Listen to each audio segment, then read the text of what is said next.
Thank you, Pacific Rukundo, for this wonderful introduction.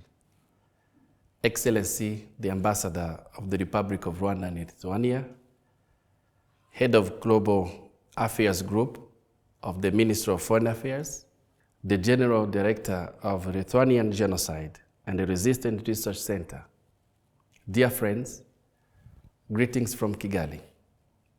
Thank you for giving me this opportunity to take part in this very important moment of 30 years commemoration of the genocide against Tutsi taking place in your very beautiful city, Vilnius. Today, we gather to remember one of the darkest chapters in human history, the genocide against Tutsi in Rwanda. The genocide that claims over 1 million lives of innocent men, women, and children in just 100 days. As I'm celebrating 20 years of working here at Kigali Genocide Memorial, a place where the soul of 250,000 victims of the genocide against Tutsi found their final destination and rest in peace, allow me to focus my reflection on immense importance of the genocide memorials. For survivors, genocide memorials are their homes. Some of you may ask why this statement. Many victims of the genocide against Tutsi are reburied in the memorial site, such as schools, churches, and other locations where a large number of people were massacred. In Rwanda, we count over 200 memorials around the country. Therefore, it is these memorials where survivors meet their relatives.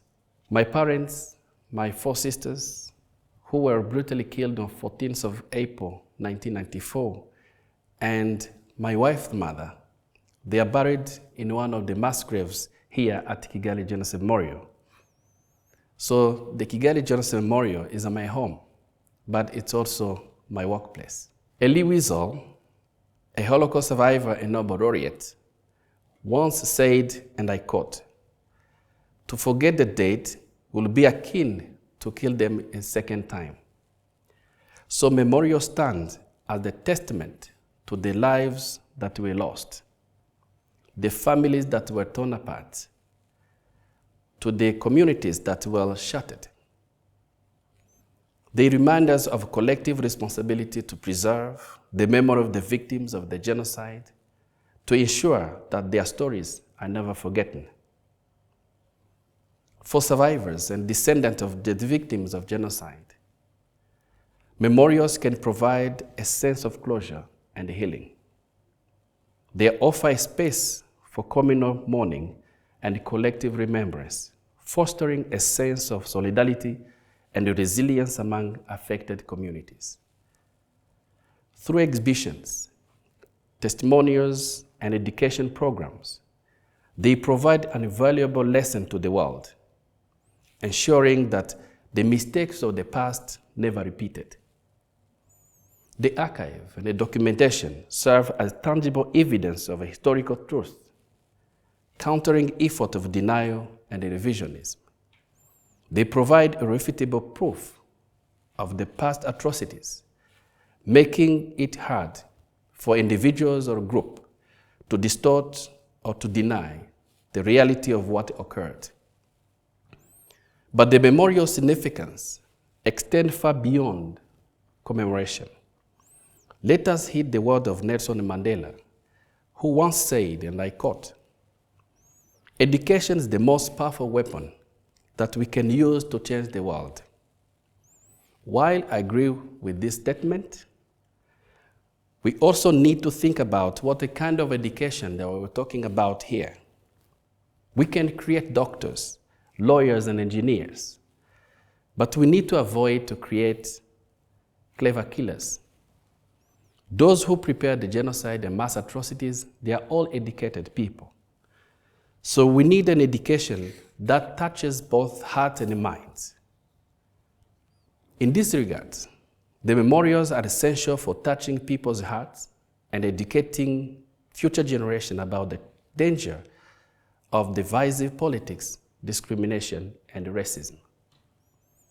Peace and the values education that we developed at Kigali Genocide Memorial involves gaining knowledge, skills and values, including critical thinking, empathy, trust, and personal responsibility.